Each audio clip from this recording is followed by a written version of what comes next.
Hola a todos, sean bienvenidos como cada semana a su programa Foros Deportivos de Canal 6. El gozo se fue al pozo. Desafortunadamente una ilusión que se ha mantenido viva, sobre todo en esta temporada hablando de fútbol, que es tener un equipo en la Primera División Nacional, no se consiguió. ¿Qué fue lo que pasó? ¿Por qué no se llegó a tener esta alegría para el público, para los fans del equipo Venados de Yucatán de fútbol? Bueno, de eso vamos a hablar hoy con un gran invitado que tenemos esta tarde con todos nosotros, un amigo, verdaderamente un amigo en toda la extensión de la palabra, y a quien pues desafortunadamente para todos los que están detrás de la pantalla es el que es el culpable de que yo también esté delante de ella. Él fue la persona que me invitó alguna vez a participar en un primer programa de televisión, en una transmisión de béisbol, no se me olvidará nunca, y es por eso que además la amistad es estrecha, es muy cercana con él. Le doy la bienvenida a mi compañero, amigo realmente de muchos años, ya no voy a decir cuántos años porque nos vamos a vegetar, Mario Peniche Corosica. Hugo, la verdad, un gustazo. Don Hugo, pues la verdad que estamos en casa, estamos en familia, pues, ¿qué te puedo decir con lo que ya comentabas en la introducción de esta emisión? Sí, muchos años de amistad. Muchos años. Lo dejamos en muchos años y la verdad me da mucho gusto estar con ustedes para platicar del fútbol y de la situación de esa gran final entre los Venados y el equipo de los Gallos Blancos de Querétaro. Así es, y también pues obviamente la presentación para mi señor padre Hugo Peniche Barrera, quien nos va a estar acompañando, que también sufrió con pues sí, muchas... todos los de acá. Sí, con todos los aficionados sí. Sufrió pues la eliminación en esta gran final y que obviamente pues vamos a platicar con él de eso.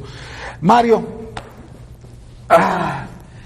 es un penal lo que deja a Venados realmente fuera de la Primera División. Bueno, en cuanto al resultado, por supuesto, el haber fallado en la segunda oportunidad de Olcina, pues deja fuera al equipo del Mérida de que la tercera hubiese sido la vencida, de poder alzar esa copa. ¿Cuánta gente pensó que la tercera iba a ser la vencida? Estaba en bandeja de plata el partido de vuelta contra los Gallos Blancos del Querétaro en Mérida. Y después de la forma en que Pedro Beltrán en el arranque del segundo tiempo clava el primer gol, empata el global, obliga a los tiempos extras, se mantiene el empate y los tiros penales, yo creo que es lo que más duele, ¿no? Un volado que no le atinaste al haber fallado un gol. Ok, pero a lo que yo me refería con el penal, obviamente, es más allá de lo que es el tiro, sino la decisión de haber escogido a un jugador lesionado para que tirara la pena máxima. Siempre lo hemos discutido, ¿no? ¿Qué prefieres tener? ¿A un jugador en ese tipo de casos con mucha experiencia lesionado o a uno que quizá no tenga la experiencia pero que está completamente en forma?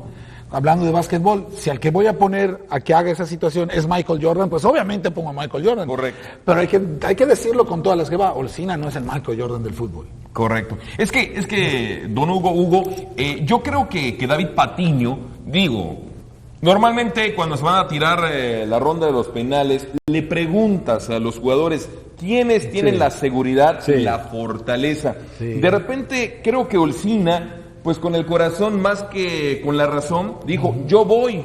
Olcina lo vimos en los tiempos extras, estaba totalmente ya fuera, estaba cansado, se dolía de la pierna. Yo creo que Mancinelli pudo haber sido el que encajara en el lugar de Olcina por la situación de su condición física.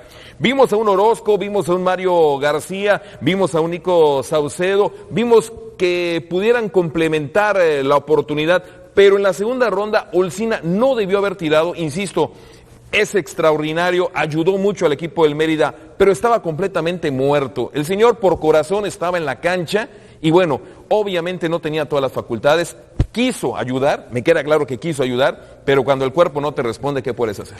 Igual está la otra situación, Mario, del portero. El portero invariablemente se tiró hacia la izquierda. Siempre.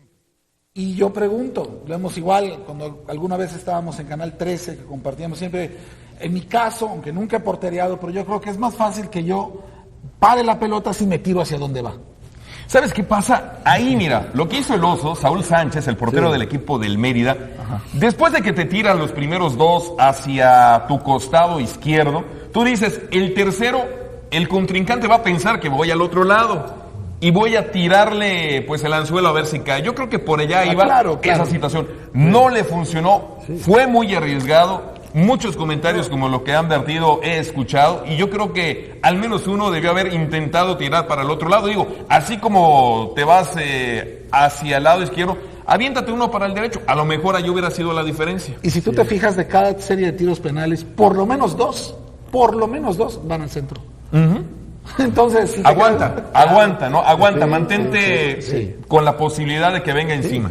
Pero una cosa importante también es que este propio arquero, ya antes, en otra ocasión, cuando no jugaba con el Mérida, correcto, defendió su portería perfectamente y ganaron, eliminaron siempre a Mérida. Sí. Entonces esta vez pues no tuvo la suerte. No, claro. Para eso es el fútbol, no hay una ley que pueda decir pues hoy se va a la derecha, mañana a la izquierda, que tiene todos a la izquierda, todos a la derecha, no. Son los casos del deporte, se gana, se pierde, se empata a veces, ¿no? Claro. Pero aquí ni modo se perdió. ¿Te parece nuevamente con esta situación y muchos de los comentarios, igual que he oído de los aficionados, dolidos obviamente por la expectativa, por todo lo que había, ¿te parece que al final de cuentas es justo porque están todos de acuerdo desde el punto de vista administrativo, pero deportivamente es justo que una final se juegue o se decida un ascenso con una serie de tiros penales? Es injusta en el sentido de que, ya no tienes más minutos para jugar. Dicen que el deporte se debe de terminar con las reglas normales del evento, en el caso del fútbol, pues con jugadas en la cancha y no con tiros penales. Yo recuerdo la primera vez que el equipo de Yucatán, los Venados entonces de Yucatán, de 1989, 1988, 1989, que llegaron a la final, hubo que hacer contra el equipo de Potros Neza, hubo que hacer un tercer partido a puertas cerradas, porque el encuentro de ida, con gol de Guillermo Cantú, el equipo de Potros Neza ganó 1-0 al equipo de los Venados. En el partido de vuelta en la capital del país, el equipo del Mérida, con tiro penal de Alonso Diego, ganó el encuentro y obligó un tercer partido en el Estadio Jalisco, donde se perdió 3-0. Pero bueno, yo creo que allá fue más justa la situación. Me acuerdo que cuando se empató el global esa vez, dijeron los dos directivos, era Antonio García y estaba por supuesto los hermanos Sabrán del equipo de Yucatán. Vamos a un tercer partido, porque los tiros penales de repente, pues queda la duda, ¿no? La herida del equipo que pierda. Y se jugó un tercer partido, no correspondió para el equipo de Yucatán, y esa fue la primera experiencia donde soñamos en que la primera nacional llegaba para Yucatán. Luego viene esa segunda oportunidad, ¿no? Donde, sin embargo, hablando de la primera y la segunda oportunidad, con respecto a esta tercera, como que al final, a pesar de todo, era más factible esta tercera.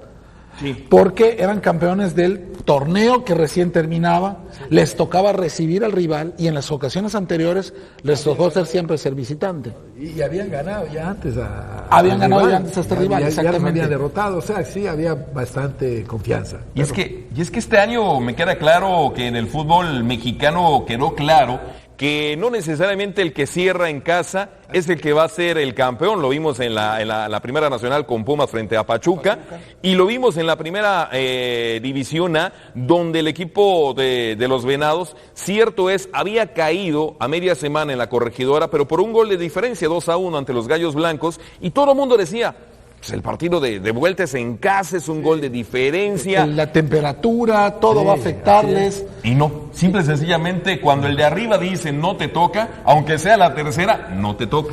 Entonces habrá que esperar una quinta. Ya sabemos que la cuarta no va a ser. Pues yo no quiero porque no hay refrán con la cuarta. Yo quisiera preguntar una cosa a Mario. Claro que sí. Porque es interesante eso. Vamos a tener dos equipos en la primera división A. Buena pregunta. ¿Cómo se va a solucionar eso? Hay que hacer hincapié de que ese mismo día, pues el equipo de los Venados del Mérida, los hermanitos, consiguieron allá en Pachuca, en Hidalgo, contra la Universidad del Fútbol, ganar el título de la segunda división y ascender por consiguiente a la primera división A. Hasta el día de hoy lo que yo sé es que se va a vender una de esas dos franquicias. Al parecer la que se va a vender, por supuesto, es la propia, la que ascendió, donde fueron campeones. Se van a quedar con la que han estado jugando, que tiene la organización de los Billetes Reyes, el 49% en convenio con el 51% del Morelia, para continuar con ese trabajo que les permita tener jugadores, el caso de la dirección técnica de David Patiño y toda la infraestructura deportiva. Entonces se van a quedar con con un equipo que es el actual que tienen en convenio de acciones, y el recién ascendido lo van a vender. No estás para saberlo ni yo para contártelo, pero fíjate, Mario, que a varios de esos jugadores de segunda división tengo la fortuna de darles clase. Mira, oye, qué interesante. Sí, qué interesante. En una escuela. ¿Clases de fútbol? No.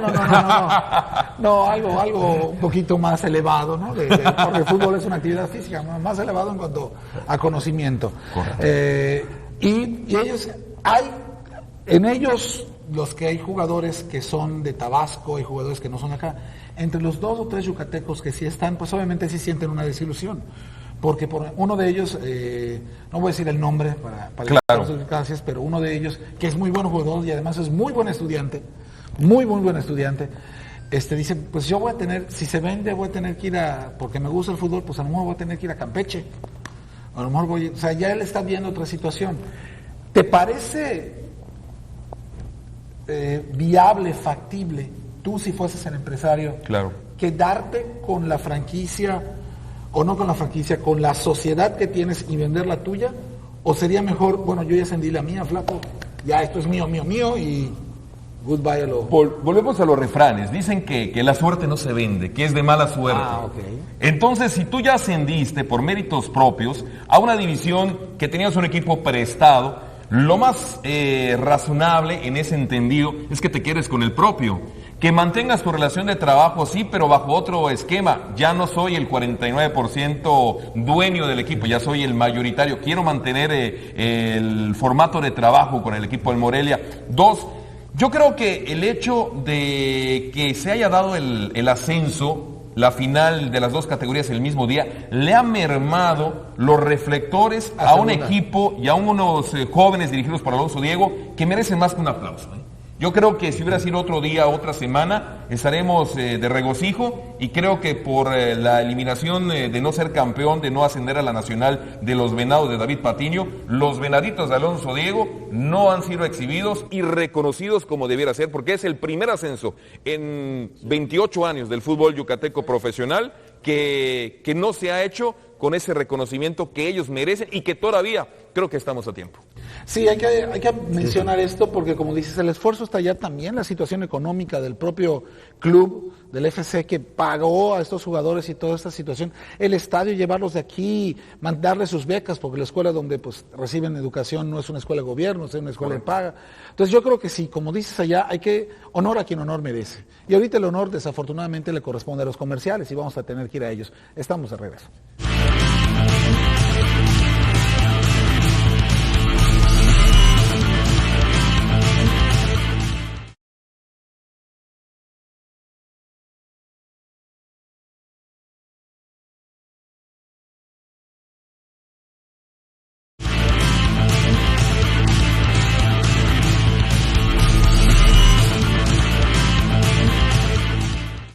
Continuamos con Foros Deportivos del 6.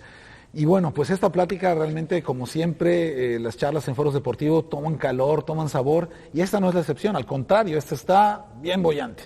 Y gracias obviamente a la presencia de nuestro amigo y obviamente colega en medios de comunicación, Mario Peniche Gorosica, quien nos está dando luz para quienes no somos tan avesados en el tema del balompié y más en el tema del balompié estatal profesional. Mario, estábamos comentando en cuanto a la venta de los equipos, la venta del equipo de segunda división, del poco reconocimiento que ha recibido el club en cuanto a los jugadores, y otra persona que no ha recibido el reconocimiento también es Alonso Diego. Sí, Alonso Diego, que es el ícono obligado en referencia al fútbol profesional. Vamos, el Estadio Olímpico Carlos Iturralde se inauguró con su primer gol. Él fue el anotador del primer gol en la historia del Estadio Olímpico. Pero si nos echamos un poquito más para atrás, te decía, ya 28 años del fútbol profesional, cuando ingresan 3 equipos en 1981 a la tercera división, a la zona sureste, que era el equipo de los Leones del IMSS, que dirigía don Carlos Iturralde, que en paz descanse, Tiburones de Progreso, de Raúl Comas Bolio, y los Aguiluchos de Yucatán, de los hermanos Aguilar, el primero que marca un gol, y por razones de minutos, fue el equipo de Tiburones de Progreso que jugaba en calidad de visitante, y Alonso Diego tuvo el honor de marcar el primer gol. Es decir, Alonso Diego fue el que marcó el primer gol en la historia del fútbol profesional yucateco, siendo la tercera división en 1981. Alonso Diego marca el primer gol en la actividad del Estadio Olímpico y de alguna u otra forma Alonso Diego es el primer técnico que da un ascenso por triunfo dentro del fútbol profesional logrado con la conquista del título de la Primera División A el último sábado allá en Pachuca contra la Universidad del Fútbol. Sí, porque los Chocolates, todos esos entrenadores que han venido con muchos renombre de haber dirigido en Primera División, haber sido jugadores, no lo habían logrado. Y Alonso Diego además lo logra con un, hay que decirlo, con un equipo modesto. Correcto. Es mucho más formado el equipo de la Primera División A que el de la ya el equipo de Segunda División, no ex Segunda División, sino el equipo que estaba en Segunda División. Era mucho más formado. Y todos esos jugadores que ya les diste una continuidad, que ya les diste un año del tiempo, que ya les diste además a saborear ese triunfo, pues los desilusionas, ¿no? Los dejas... Te insisto, Hugo, don Hugo, yo creo que a los Venados, campeones de la Segunda División, les mermó el reconocimiento que debieron haber recibido por la desilusión de no haber ascendido a la Nacional por parte de sus hermanos mayores. Yo recuerdo que cuando fueron campeones los Venados de Segunda del torneo de apertura, tuvimos la oportunidad ya en la Unidad Deportiva Tamanché, donde están las instalaciones propias de los Venados del Mérida, pues ese sabor y esa satisfacción de ser campeones, y muchos decían, bueno, todavía falta mucho camino, va a ser histórico si ascienden. Finalmente no logran entrar a la liguilla del Clausura 2009, juegan la final contra la Universidad del Fútbol, y sacan un resultado muy cerrado en el partido de ida, un 2-1 que decían, bueno, el partido de vuelta era lo contrario de sus hermanos, van a cerrar en Pachuca y un gol pues no es diferencia, y resulta que es diferencia, marcan el primero, les empatan en la recta final y terminan con un empate a un gol, con un 3-2 en el global y siendo la victoria y el ascenso para la Primera División A para el equipo del Mérida Fútbol Club. Y como lo dices, ¿no? De manera directa con respecto a un resultado, sin necesidad de llegar a los penales, que dicho sea de paso, creo que todos lo sabemos, en ningún torneo oficial de FIFA, los penales cuentan en el resultado. Eso ya es una situación interna del torneo, que incluso el propio Mundial, porque si fuese así, si fuese algo reconocido por FIFA, los goles anotados deberían ir a contabilidad de los jugadores. Correcto. ¿Y no van? Correcto. Es que es un volado, volvemos a hacer un volado en el sentido de que no hay más tiempo, hay que definir, Hugo, y bueno, pues ¿qué te queda? ¿Qué te queda que los tiros penales? Yo creo que de repente implementar algo como el famoso gol de oro, con el tiempo necesario que tenga que darse hasta que caiga un gol, sería más justo que los tiros penales.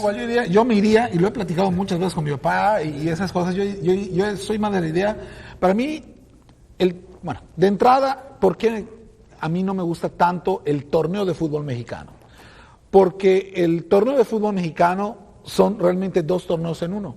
En uno juegas a ganar para hacer puntos y en el otro juegas a hacer goles. Uh-huh. Así que si en las liguillas vas y metes por pura casualidad o porque se abrieron mucho en la marca y lo que tú quieres, metes 10 goles en el primer partido, te vas a costar al siguiente encuentro y aunque te metan 8, ganaste.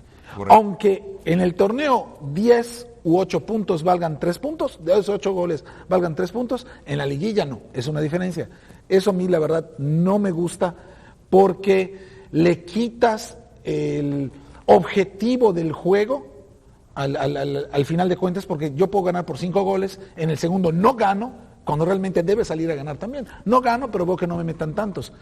Para mí la situación, y siempre lo he dicho, es a ganar 2 de 3 juegos. Uh-huh. Que la final sea 2 de 3 juegos. Y lo que dices, si el primer tiempo termina empatado, se juegan para mí tiempos extras de 7, 8 minutos, gol gana. El famoso gol de oro, como en las callecitas, como en la cáscara, pero es mejor. Es más justo, vamos, no tienes que irte a los tiros penales, que es una jugada, forma parte del complejo de jugadas como el tiro de esquina, el saque de banda, el despeje, el cobro de una falta, el cobro de un tiro penal, pero no debe de ser, y digo, quizá mucha gente diga, bueno, es que están hablando por la herida, ¿no? Porque Yucatán en esta ocasión le tocó no ascender a raíz de los tiros penales, sería otro cantar. No, yo creo que lo dijimos al principio, ¿no? Sería injusto para cualquiera de los dos terminar pues una temporada larguísima, una apertura 2008, un clausura 2009, los cuartos de final, la semifinal, la final de temporada y la gran final de ascenso, pues cuando llegan empatados y dicen ya no hay más tiempo de jugar en la cancha, vámonos directo a definir un volado con los tiros penales, siempre va a ser injusto para el que pierda. Sí, porque dependes de un jugador. Como tú dices, no es una jugada que sea la única jugada, que sea la jugada clave del fútbol. De que sea, el penal es la jugada que define el fútbol. No es cierto. Hay gol de cabeza, gol de... Bueno, entonces, estoy de acuerdo en ello, ¿no? Es más futbolístico el terminar jugando fútbol, claro, a ver quién gana, que el inventar una serie de penales para ver quién no acierta y quién gana. Correcto. En cambio, jugando, metiendo el gol que te da la diferencia, como que hay más mérito, ¿no? Más mérito para que gane. Exactamente. Y hay una situación más doble. Reconocimiento. Uno es espectáculo y obviamente lo económico. Lo económico es un partido más, televisoras, el pobre público, más dinero para el equipo, etcétera. Y segundo... ahorita, sí. Ok, pero menos más termina. Y el segundo, que haces que los equipos en los 3 juegos, si te toca ganar los primeros 2, pues ya ganaste, pero haces que los equipos en los 3 juegos salgan a ganar, porque hay que ganarlos, no hay que empatarlos, sales a ganarlos. No es por goleo, es por el triunfo. En el básquetbol, por ejemplo, tú puedes ganar un juego 145-0.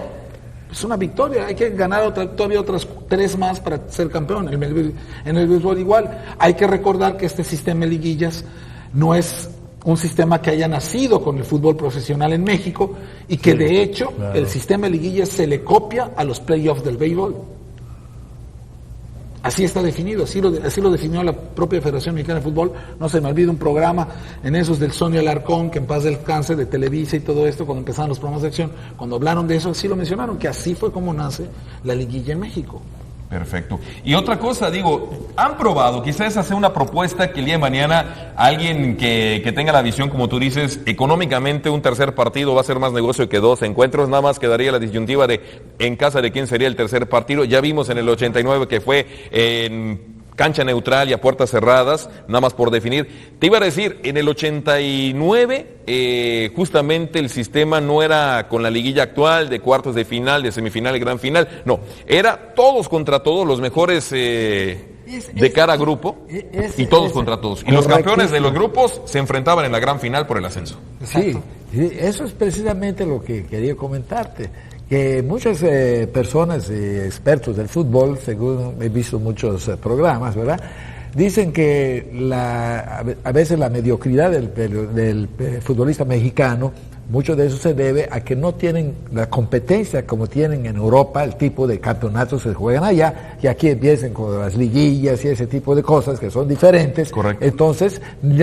como no tiene esa competitividad, pues no llegan a tener pues la calidad de los jugadores que juegan en Europa, que están sometidos a cierto tipo de campeonatos que son a vencer o morir. O sea, aquí muy temprano ya se tiene una diferencia de puntos y cosas que pueden terminar con el campeonato, mientras que en Europa hay que meterle todo hacia el... Sí, porque ya gana el primer lugar en puntos. Claro, entonces, así es. De nada te sirve, este juego lo voy a empatar, solamente lo haces cuando ya ganaste. Voy de octavo y voy a la liguilla y con un golpe de suerte soy el campeón. Le falta competitividad al futbolista mexicano. Recuerda que hace creo que 4 o 5 años pudo haber sido que el campeón del fútbol mexicano descendiera, que era Tigres. Y hubo que poner algunas cláusulas. Sí, que era Tigres. O sea, iba a ser campeón y aún así, y iba a descender. Este año el equipo de Ciudad Juárez de repente estaba con el descenso, no descendía, clasifica y cuidado, ¿no? Porque dio pelea en la liguilla. Y se va para arriba. Y se va para arriba, así es. Mario, pero ya estamos hablando con fútbol de Europa, ya estamos hablando con otras cosas. Sí, pero es claro, es el balompié. Lo que pasa es que sí preocupa, ¿no? Vamos a hablar ahorita un poquito en lo que nos queda tiempo de decir al siguiente corte, porque se mencionó también en los otros no ascensos de los equipos locales, las leyendas urbanas que empiezan a surgir a través de esta derrota, ¿no? Y empezaron las primeras se vende Olcina, que realmente lo que le pasó a Cariño no estaba lesionado. Por otro lado dicen, por ejemplo, la otra leyenda urbana, aunque ya hay referentes de esto, que Olcina sabía que por su edad no iba a ser recontratado si subían a primera, y recontratarse en otro equipo dentro de la primera A por su edad le iba a ser más difícil. Ese tipo de situaciones. Tú que estuviste, que viviste cada uno de los encuentros que le tocó a la televisora de ustedes transmitir algunos, ¿cómo ves esta situación? ¿Esas leyendas las podemos tomar como ciertas? ¿Tú crees que hay algo de cierto? ¿O no, definitivamente no? Sí fue blanco, porque recordemos que cuando ocurre en la época de Efraín Lugo, se mencionaba mucho que Porfirio Jiménez, que jugó, tenía ya creo que en esa época 36 años, 34 Correcto. Años, algo así.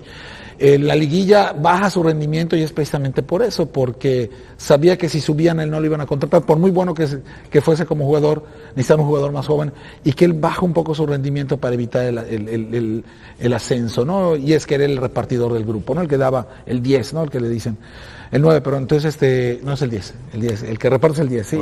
No estoy tan bien en el fútbol. Bueno, el caso es que eso ocurre. ¿Hay o no hay leyendas urbanas? Eso me lo vas a contestar cuando regresemos de Me corte. parece muy bien.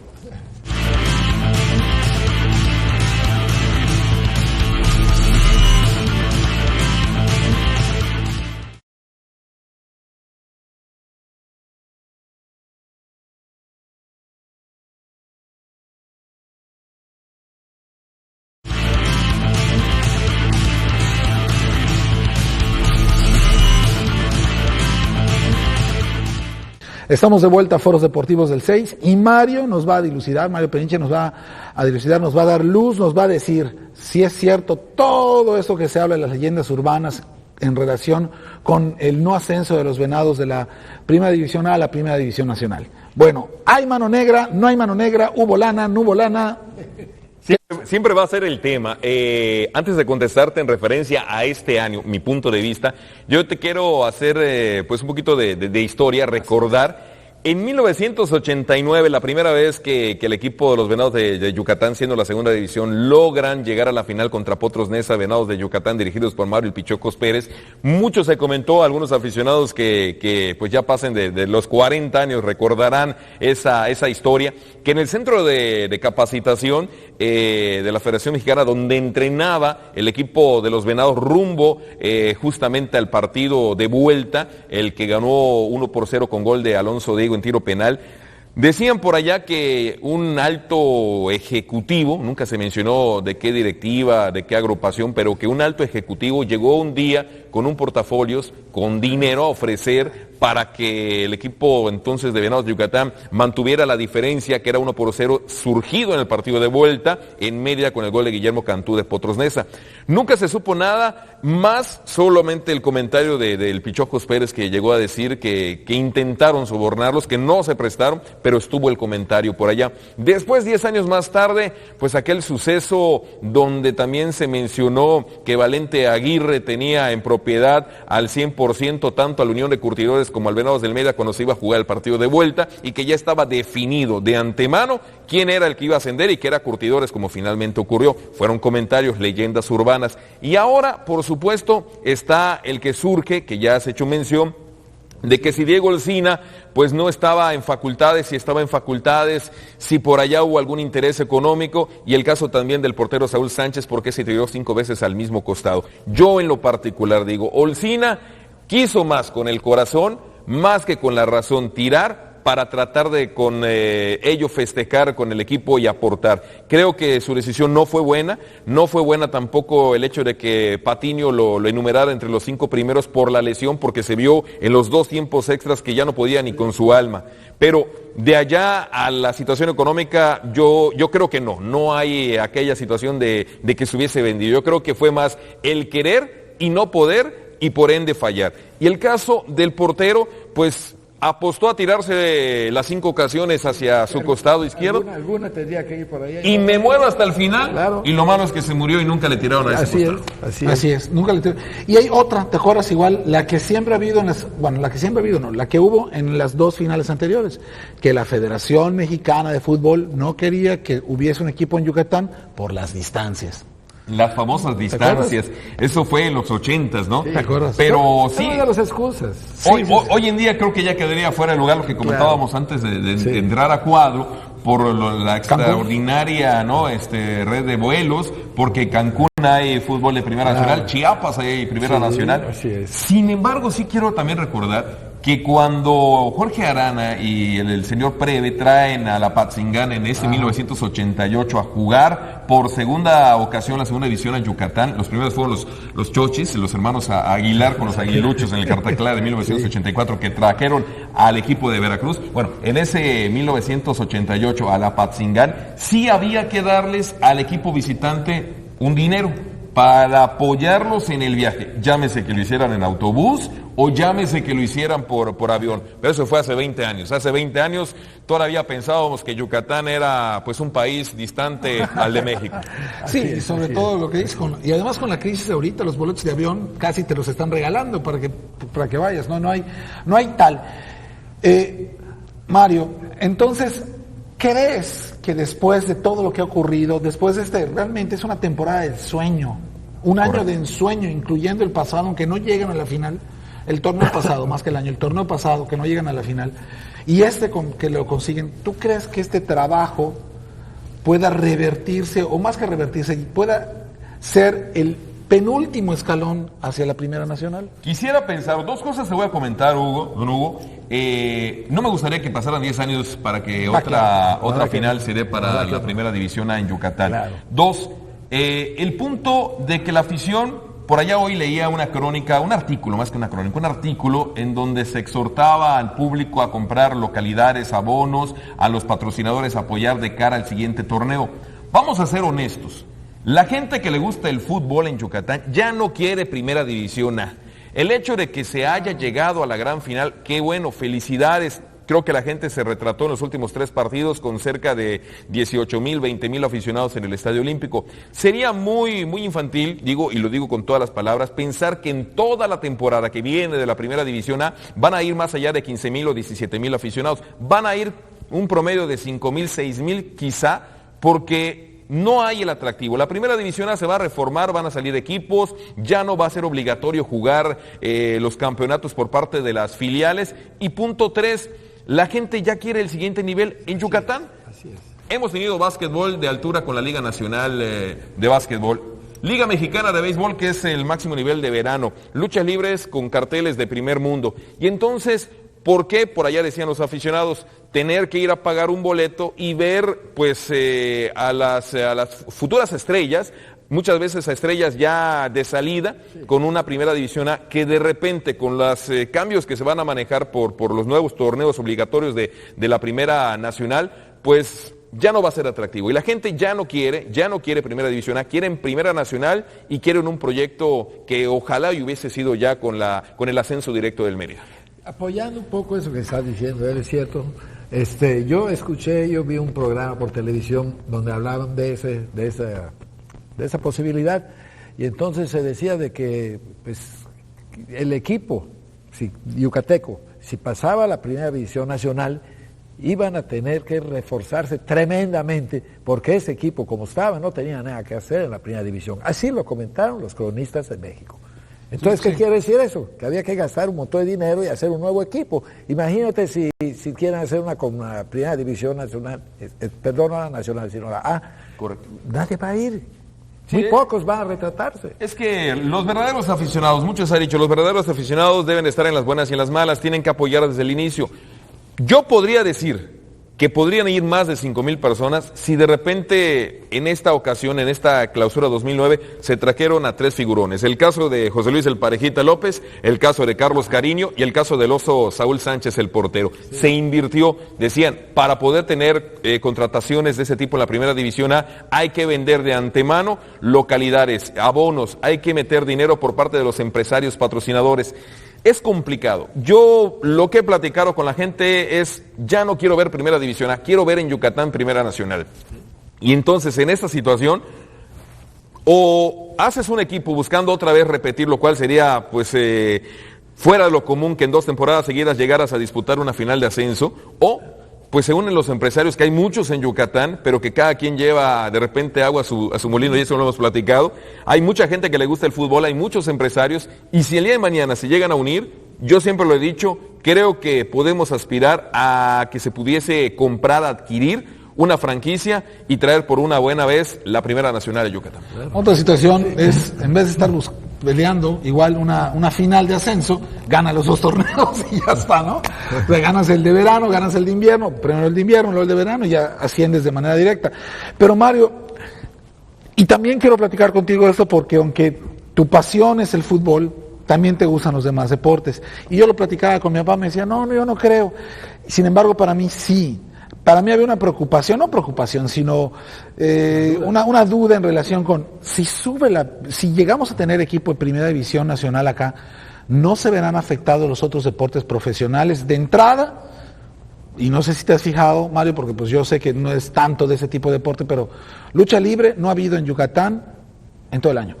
Correcto, y de hecho en las últimas semanas que se manejaba la actividad de una función, el reporte que tengo, propio de que estaba la efervescencia del fútbol en Yucatán, la entrada fue muy baja. En el caso del béisbol, que es el otro equipo, el otro deporte profesional perfectamente asentado en Yucatán, pues fue un hecho sin precedentes que tuvieron que mover, por supuesto, por la salvedad del estacionamiento, por la fluidez del tráfico, pero Leones de Yucatán, el día de la final, el pasado sábado 30 de mayo, tuvo que modificar su horario de las 6 de la tarde, pasarlo a las 7:30. ¿Por qué? Por un hecho. Porque el fútbol mandaba y el fútbol tenía la final a las 3 de la tarde y movieron a las 7:30 su partido. Digo, como eso hay muchos comentarios. Ayer casualmente, don Hugo, platicábamos con algunos aficionados, no sé si ustedes estén de acuerdo, pero nos decían, el 80% de la gente que en Yucatán le gusta el fútbol, le gusta el béisbol, no así a la inversa. El 50% de la gente que le gusta el béisbol en Yucatán también le gusta el fútbol. Hay una situación, la gente que le gusta el fútbol es gente en su mayoría joven, en su mayoría que no pasa ya de los 40 años, 40, 30, 20 y los niños, exactamente. El béisbol, la gente que tiene arriba de 50 años, son pocos los que comparten que el fútbol les sea atractivo o apasionante. Entonces, el deporte que viene entrando fuerte sigue siendo el fútbol y el deporte que está sentado por siempre es el béisbol. Decían que hay afición para ambas cosas, quizás sí. La economía falta ver. Es lo que yo precisamente platicaba. Obviamente al venir un equipo de fútbol, ¿cuánto cobran la entrada ahorita por entrar al Carlos Iturralde para ver a los Venados? Partido normal de primera división se manejó la temporada pasada en 100 pesos. En la final se cobraron 300 general. Bueno, ¿cuánto cobras por un partido normal para el béisbol? Estamos hablando 80 pesos, 70, 80 pesos el promedio, hay hasta 150, digo, dependiendo de la localidad. Y de los equipos bajos y equipos buenos, pues ya sabes cómo se maneja. Sí, así se maneja, yo lo sé. ¿Cuánto crees que pueda cobrar si sube un equipo de Primera Nacional? Pues mira, tenemos aquí cerquita Cancún, donde 450 pesos es el más bajo. El promedio, exactamente. Creo que hay una más baja, que es atrás de las porterías, donde mejor llevas tu tele y lo ves más cerca. Atrás de la portería, que vale como 250. Atrás de la portería, subido en la barda agarrado bien del pero dices que estuve en el estadio, ¿no? Entonces es lo que yo comentaba. Si esto llega a ocurrir, muchos me dicen, es que hay afición para todos. Sí hay afición, pero no hay economía. Entonces es obvio que si tú te gusta el béisbol y también te gusta el fútbol, al equipo de los Tigres del México lo puedes ver durante 3 o 4 veces al año, pero a Pumas lo vas a ver una vez si ese año te toca recibir a Pumas. Correcto. Entonces, ¿qué va a pasar? Que voy a juntar mi lana para ir a ver Pumas y voy a dejar de ir a ver los juegos de béisbol. Y dejo de ir a la lucha, a las funciones del box y al básquetbol y bueno, a todo lo que haya, porque digo, la economía solamente permite para un evento. Y de eso vamos a ir platicando después del corte. Desafortunadamente este corte siempre llega en el mejor momento. Volvemos.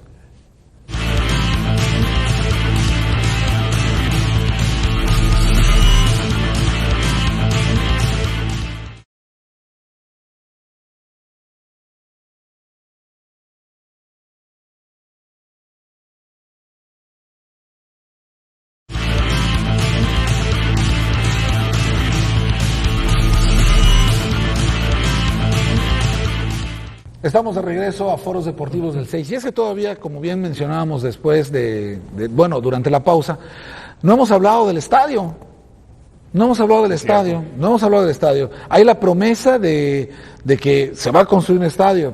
Pues está ahí la promesa.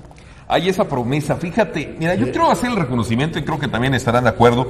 Los hermanos Millet de Reyes han apostado por algo que no se había hecho en el sentido de una infraestructura deportiva con equipos de calidad. Y creo que el fútbol yucateco tiene una nueva época y son precisamente Arturo y Mauricio Millet de Reyes. El tener la unidad deportiva de Tamanché, donde está su centro de alto rendimiento, sus instalaciones, su estadio Alonso Diego con capacidad para 2.500 personas, que ya se jugó como escenario en el arranque de la apertura 2008 de la primera división A, pues habla muy bien de estos señores que apuestan y que están trabajando, y allá están prácticamente las dos finales de ascenso en segunda y en primera división A de este año. El siguiente paso, tener un nuevo estadio. Ellos, conjuntamente con un patronato, ahora sí lo que platicábamos hace un rato, de que los empresarios se están juntando, al menos ya hay la idea y el consenso y un objetivo, que es la construcción del estadio. Se ha demorado ya desde el mes de diciembre, que estaba la primera piedra anunciada, por la situación económica. Yo platicaba con Mauricio y nos decía que el detalle es el terreno que se tiene, que entiendo que es donde el gobierno del estado está apoyando, se quiere que sea en UQ.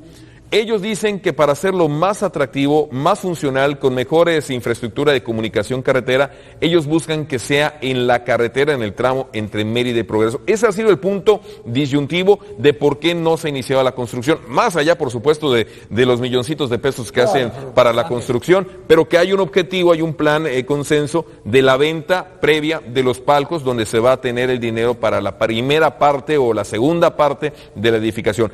Primero hay que definir el lugar. Los hermanos Millet dicen, y creo que tienen razón, en el tramo carretero Mérida-Progreso sería el lugar idóneo. Y hasta el momento todavía se piensa que en los terrenos de UQ. En el momento en que se pueda, ponerse de acuerdo en ese punto, yo creo que viene ya la primera piedra y vamos a tener 2 años donde se va a estar construyendo, porque es una obra que va a tardar 2 años. Sí, va a tardar 2 años porque son seguridad, infraestructura, acondicionar estacionamiento, obviamente ver si la carretera va a poder desahogar y recibir a todos esos vehículos. Habrá una infraestructura ya. Claro. Por eso es que va a tardar como hicieron el Yankee Stadium. Pero bien hecha la infraestructura, porque esa final del estadio olímpico de fútbol, Hugo, pobre, fue terrible. De repente creo que el tráfico llegaba desde la nueva plaza donde estaba la cervecería hasta el Estadio Olímpico el pasado sábado 30, porque pues es una avenida, el circuito Colonia es muy angosto, de 2 carriles, y si de repente hay uno estacionado, pues cómo llegas y cómo te retiras. Entonces el nuevo estadio tiene que tener infraestructura en cuanto a avenidas, al periférico, a carreteras, a comunicación, para que la gente pueda llegar segura, rápida y quitarse también del escenario de la misma manera. Así es, pero bueno, el cupo. Se maneja 30,000 personas. Como ¿sí? mínimo. Como mínimo. FMF, es ¿verdad? correcto. El Estadio Olímpico ya se ha platicado en estos días que si su capacidad total es de 20,000, pero que nada más se deben de vender 18,000 boletos y dejar un 10% por aquella situación de que no esté, en caso de una emergencia, totalmente abarrotado el estadio, ¿no? Pero tengo entendido que el estadio, Mario, no es ni siquiera para 18. Me acuerdo cuando se hizo el Cuculcán, y el estadio de béisbol y el Iturralde, correcto, se mencionaba que el Cuculcán tenía más capacidad, cuando en esa época el béisbol sí era el rey de los deportes acá. Pero el béisbol en ese entonces no tenía las butacas, no tenía. Era para 15,000. Sí, cuando le construyen las butacas, creo que ya le bajó como a 12,500, 13,000. Sí, tienes toda la razón. Originalmente. Sí. No, y el estadio se veía bastante. Es más, si no tenía la caseta de prensa, porque yo estuve allá para la inauguración. O sea, allá subimos. Sí, pero es que la caseta de prensa estaba diseñada que iba a ser en el mezanín, donde está ahorita, pero sin embargo sufrieron un retraso y se les olvidó la caseta de prensa y tuvieron que improvisar la que estaba en el nido de las águilas. Entonces, eso posteriormente se compuso y se puso donde debería de estar. Eso sucedió en el Parque Cuculcán. Y es otra cosa que igual te iba a decir, el Estadio Carlos Iturralde no tiene caseta de prensa, no está para recibir a los tiene medios. un área adaptada para prensa. Yo nada más te quiero comentar, cuando vino Emilio Fernando Alonso en el partido contra el equipo de Tijuana, el de ida del Clausura 2009 de la Primera División A, pues fue muy complicado abrirle espacio para que el señor entrara, y transmitió en la única caseta que tiene, que es caseta de radio. La gente de radio tuvo que salirse pues para dejarle las instalaciones a la gente de Azteca y poder hacer la transmisión a nivel nacional. Te quiero comentar, y estarás también de acuerdo, cuando se inauguró este estadio, habían 2 palcos. Uno de directivos sea locales del Lo que equipo, sea. directivos, y el de al lado, Que que era era el de prensa. Y atrás de unas 20 sillas perfectamente cómodas, butacas, venían dos casetas, la de televisión y la de radio.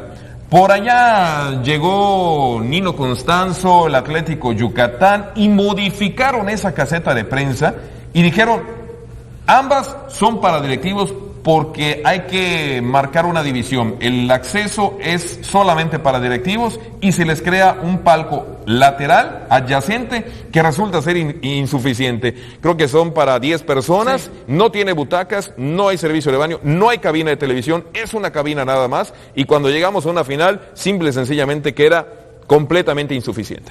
Sí, yo recuerdo además la molestia, ¿no? Por esa situación de la separación, que en su momento yo comenté que, pues bueno, los directivos tienen razón si no quieren estar con otra persona, al final de cuentas, pero que dejen el área perfecta para el trabajo, porque al final de cuentas, en el caso de nosotros, llegamos a trabajar. Era más funcional y era mejor la caseta de prensa en su inauguración del Estadio Olímpico en 1987 a la que tenemos hoy en día. La que tenemos hoy en día, alguien, un compañero de la prensa, llegó a denominar como un cuchitril. Lo recuerdo porque se publicó en el periódico Por Esto, lo recuerdo muy bien, que dijo, no es caseta de prensa, es un cuchitril.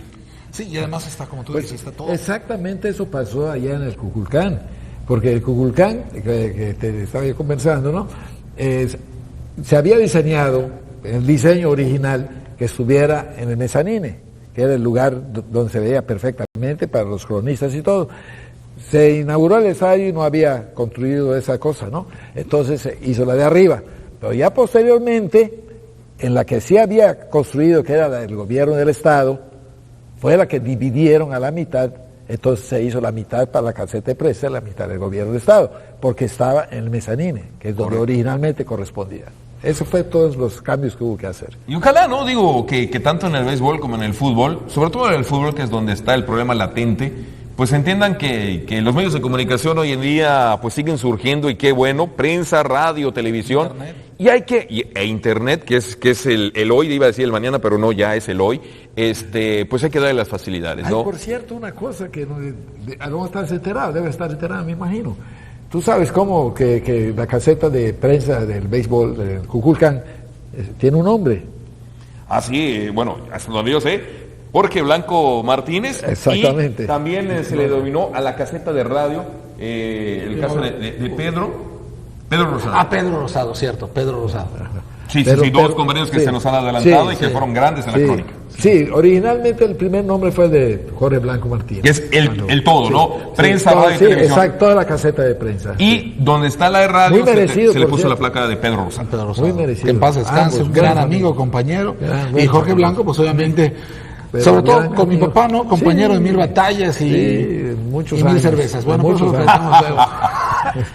Mario, pues bueno, a grandes rasgos, antes de pasar a otro tema, también contigo de invitado, antes de terminar, ¿cómo ves entonces el futuro del fútbol profesional, hablando propiamente de esta primera división A y el posible, ¿no? La obtención o no de una franquicia para la nacional? Yo siento que Yucatán, todo el estado de Yucatán, no solamente Mérida, todo el estado de Yucatán quiere ya una primera nacional.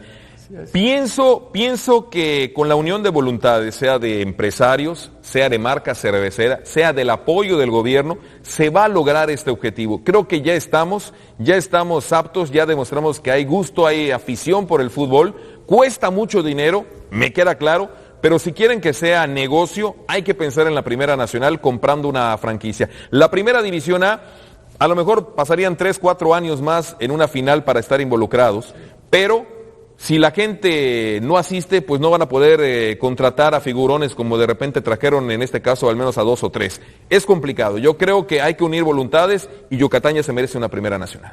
Perfecto, Mario. Y el siguiente tema para tratar ya para finalizar en estos casos 2 minutos y medio que tenemos es ¿qué es MAPE?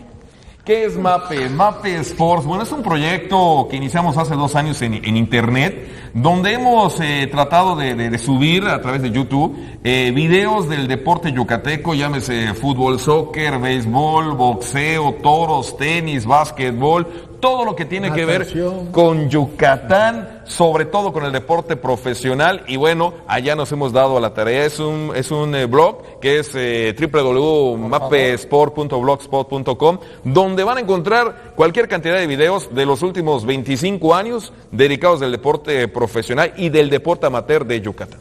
¿Qué tienes allá? ¿Es exclusivamente videos del encuentro? ¿Son reportajes? Algunas fotos, entrevistas, algunas fotos, muchas fotos, como diría Jesús Manuel Erosa cuando ve mi página, videos y por supuesto resúmenes de los partidos claves finales. Tenemos la del 89 de los Venados, tenemos el campeonato de 1984 de los Leones, una entrevista que hizo Carlos Castillo con Pedro Bazán y Blas Santana en ese 1984, el subcampeonato de los Leones del 89, el campeonato del 2006, el juego perfecto del 2005, y digo, de básquetbol, pues una crónica que tú hiciste con los Venados, me acuerdo muy bien, me parece que fue en el Tecnológico. En el Tecnológico. Con Dante Omania lo narraste. Exactamente, como fueron la primera vez campeones. Pues imagínate, hay mucho material, y quien quiera pues darse un paseo por la actividad del deporte profesional yucateco de los últimos 25 años, pues allá está la invitación. Y Mario, ¿cuál es tu futuro en la crónica deportiva? Pues continuar, como a ti me da mucho gusto que te mantengas vigente como a tu señor padre. Cuando traes ese gusanito y te gusta, pues siempre vas a tratar de apoyar el deporte, sea el béisbol, el básquet, el fútbol, que es lo que más me toca. Seguir, continuar, y cuando se alcanza una final y se disfruta un campeonato, es cuando dices, la verdad, escogí bien la profesión porque lo disfrutas, no como aficionado, sí como yucateco, y la oportunidad y el privilegio de llevarlo a los hogares de la gente en nuestro estado. Pues Mario, muchas gracias por haber aceptado la invitación de estar con nosotros. Queda pendiente de todas maneras una entrevista contigo, hablar de la semblanza, qué has hecho, qué no has hecho, qué te falta por hacer, aunque aquí ya más o menos dijiste algo. Te tenemos que invitar para otro material de nuestro programa. Me daría mucho gusto. Ay, y nosotros todavía más recibirte. Hugo, pues un placer. Mario, Don Hugo. Es un placer para mí. Muchas gracias. Compañeros, amigos que siguen la señal de Canal 6, este ha sido un programa más de Foros Deportivos. Hasta la próxima.